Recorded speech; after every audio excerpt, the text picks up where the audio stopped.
నమస్తే. ఇప్పుడు మీరు చూడబోతున్న వీడియో ఖచ్చితంగా మీకు ఉపయోగపడుతుంది, నచ్చుతుంది కూడా.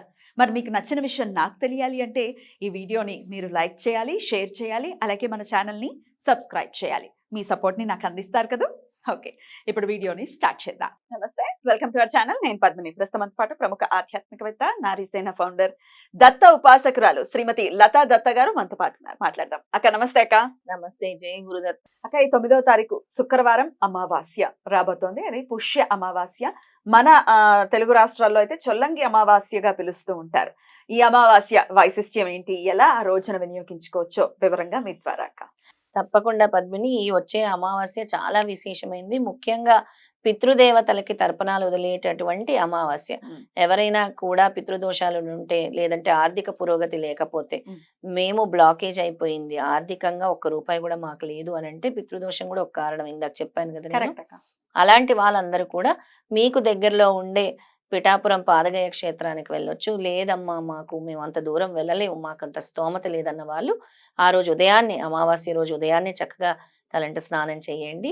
గంగాజలం తీసుకోండి. కాశీ గంగాజలంగా నీరుని తీసుకోండి. ఇల్లంతా శుద్ధి చేసుకోండి. ప్రతి గది కూడా బయట నుంచి మొదలు పెట్టాను, ప్రధాన ద్వారం నుంచి మొదలుపెట్టి లాస్ట్ మీకు ఏదైతే రూమ్ ఉంటుందో ప్రతి రూమ్ కూడా చల్లుకోండి, శుద్ధి చేసుకోండి ముందుగా. ఆ తర్వాత తెల్లటి వస్త్రాలు ధరించండి. తెల్లటి వస్త్రాలు ధరించి ఈ నేను చెప్పే కార్యక్రమం చేయాలి. ఒక రాగి పాత్ర తీసుకోండి. రాగి పాత్ర తీసుకొని అందులో కొద్దిగా నల్ల నువ్వులు, పచ్చి ఆవు పాలు వేసుకోవాలి. గంగాజలం కూడా వేసుకొని కలుపుకోవచ్చు, లేదా నీరు వేసుకోండి. అది లేకపోతే కలుపుకోండి. చక్కగా కలుపుకొని ఆ రోజు సూర్యుడికి ఆర్ఘ్యం రూపంలో దాన్ని సమర్పించండి, పితృదోషాలు తొలగిపోవడానికి.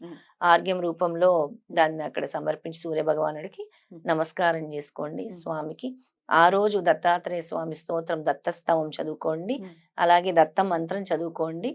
ఆ రోజు సిద్ధమంగళ స్తోత్రం చదువుకోండి పితృదోషాలు పోవటానికి. ఎందుకు అని అంటే దత్తస్వామికి పూజ చేస్తేనే యాన్సెస్టర్స్ దోషాలు, పితృదోషాలు, బ్రహ్మత్యా పాతకాలు, ప్రారబ్ధ కర్మలు, అన్ని కర్మలు, సంచిత కర్మలు అన్ని సమస్తం అన్ని కూడా హరిస్తాయి. ముఖ్యంగా ఈ అమావాస్య అంటే స్పెసిఫిక్ గా పితృదోషాల కోసమే ఉంది ఈ అమావాస్య.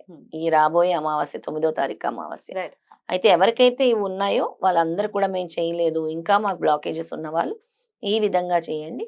ఆ తర్వాత ఎవరైనా దగ్గరలో ఉండే పేదలు, అనాథలు, వృద్ధాశ్రమాలకు వెళ్ళి చక్కగా పంచదార, తర్వాత గోధుమ పిండి ఉంటుంది కదా, గోధుమ పిండిలు ఎటువంటి పిండి అయినా దానం చేయొచ్చు.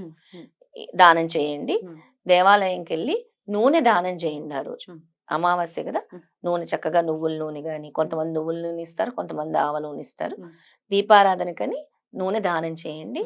మీ పితృదేవతల పేరు మీదే వాళ్ళని మేము గుర్తు చేసుకొని ఇస్తున్నాము, దీపారాధన కోసం అని ఇవ్వండి, దానం చేయండి. చాలా విశేషమైన ఫలితం స్వామివారి ఇస్తారు తప్పకుండా కూడా. అద్భుతం. అది అమావాస్య రోజు అందరూ చేయవలసిన కార్యక్రమం. పుష్యమాసం కాబట్టి ఖచ్చితంగా నూనెను విశేషంగా చెప్తున్నారా? నూనె శని భగవానుడు నక్షత్రం కదా, నూనె విశేషంగా పితృదేవతలకి ఈ నువ్వులకి చాలా సంబంధం ఉంటుంది కాబట్టి నువ్వుల నూనె అని అన్నాను. అందుకే ఆ రోజు నల్ల నువ్వులు కూడా రాగి పాత్రలో వేసి కలిపి పచ్చిపాలు స్వామికి అర్ఘ్యం వేస్తున్నాం, వదిలేస్తున్నాం తర్పణం. అర్ఘ్యం ఇవ్వడం కొంతమందికి అంటే ఏంటి అని అడుగుతారు. సో ఒక రాగి చెంబులో నిండుగా నీళ్లు తీసుకొని నువ్వులు వేసి, ఒక రాగి చెంబు నిండా నీళ్లు తీసుకొని నువ్వులు తీసుకొని నువ్వులు వేసి పచ్చిపాలు వేసి కలిపేసి మీ పితృదేవతలందరి పేర్లు తలుచుకొని ఆర్ఘ్యం వాళ్ళ పేరు మీద నేను మిమ్మల్ని గుర్తు చేసుకుంటున్నాను. ఇక్కడ కావాల్సింది ఏంటి? రిమెంబరెన్స్ అండ్ గ్రాటిట్యూడ్ అంటాను నేను ఎప్పుడు కూడా. గుర్తు పెట్టుకోవడము, వాళ్ళకి మనం చూపించే గ్రాటిట్యూడ్. ఎందుకంటే నీ జీన్స్ ఎక్కడి నుంచి వస్తున్నాయి? నీ ముత్తాతల నుంచి నీ జీన్స్ వస్తున్నాయి. ఆ జీన్స్ అంటే నీకు సంబంధం ఉంటుంది ముత్తాతలు.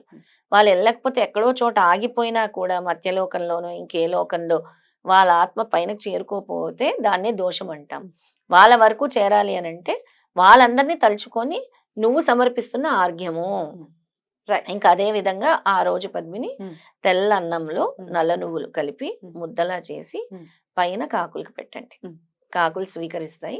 అది చాలా మంచి సింపుల్. అంటే నాకు ఏ మంత్రం రాదు, ఏ తంత్రం రాదు, నేను చేయలేను అన్న వాళ్ళకి రెమెడీస్ చెప్తున్నాను. తప్పకుండా తెల్లటి అన్నం వండేసి పెద్దలు తలుచుకుని నల్ల నువ్వులు వేసేసి జల్లేసి చక్కగా ముద్దల్లా చేసి. ఆడవాళ్ళైనా పెట్టచ్చా ఇది?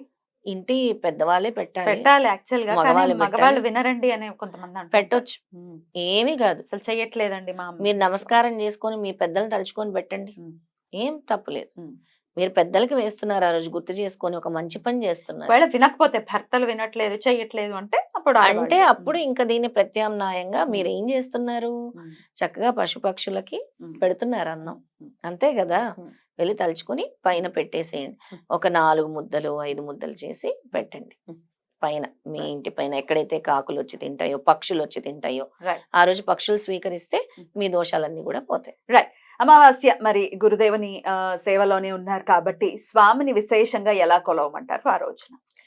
దత్తాత్రేయ స్వామిని ఆ రోజు ఈ కార్యక్రమాలన్నీ చేసేసి కూడా దత్తస్తవం చదువుకోండి, చాలా మంచిది. మనము ఏకాదశి ఎపిసోడ్ లో కూడా దత్తస్తవం చదివాము. సిద్ధమంగళ స్తోత్రం చదువుకోండి.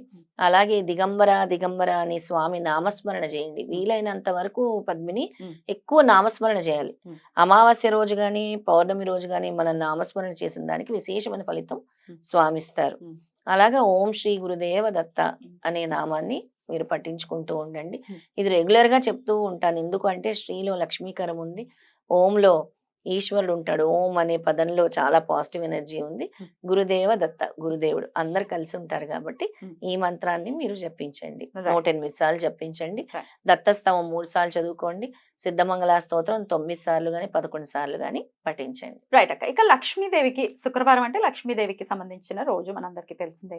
అందులో అమావాస్య అంటే అమ్మవారికి ఖచ్చితంగా ప్రీతికరమైనటువంటి చాలా రోజు. ప్రీతికరమైన రోజు, చాలా ప్రీతికరమైన రోజు. లక్ష్మీదేవి గురించి కూడా చెప్పండి అక్క. సాయంత్రం ఎట్లా అమ్మవారిని పూజించుకోవచ్చు? చక్కగా మీరు పాలు తీసుకోండి, కొన్ని పాలు తీసి అమ్మవారికి నైవేద్యంగా పెట్టి ఆ రోజు తేనె, పచ్చిపాలక కాచినవేనా? కొంతమంది పచ్చి పాలు తేనె పెడతారు, కొంతమంది కాచిన పాలు కూడా మనం పెట్టుకోవచ్చు. చల్లారిన తర్వాత చల్లారిన తర్వాత కాచిన పాలలో కొద్దిగా తేనె కలిపి పెట్టండి. తేనె అంటే అమ్మవారికి చాలా ఇష్టం.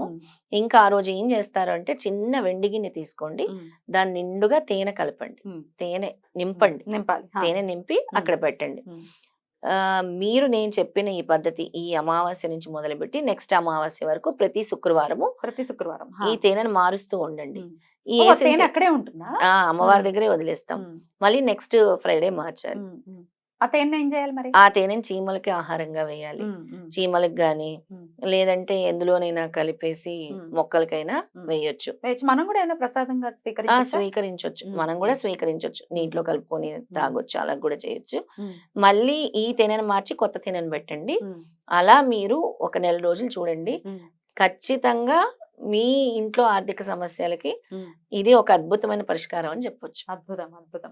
చాలా మార్పు అయితే ఉంటుంది. వ్యాపార స్థలంలో గాని ఇంట్లో గాని మీ పూజా మందిరంలో ఇది పెట్టుకుంటే చాలా మంచిది. ఇది ఒక చిన్న రెమెడీ. డెఫినెట్లీ. అయితే అది క్లోజ్ చేసి పెట్టాలక్క? ఏదైనా మూత పెట్టి క్లోజ్ చేయమంటారా? ఓపెన్ గానే పెట్టాలి? ఓపెన్ గానే పెట్టాలి. అమ్మ పుష్యమాసంలో వచ్చేటటువంటి లాస్ట్ డే ఖచ్చితంగా అందరూ వినియోగించుకుని పితృదేవతల అనుగ్రహాన్ని పరిపూర్ణంగా మన వాళ్ళందరూ పొందాలని మనస్ఫూర్తిగా కోరుకుంటూ thank you so very much అక్క. నమస్తే. జై గురుదత్త. జై గురుదత్త.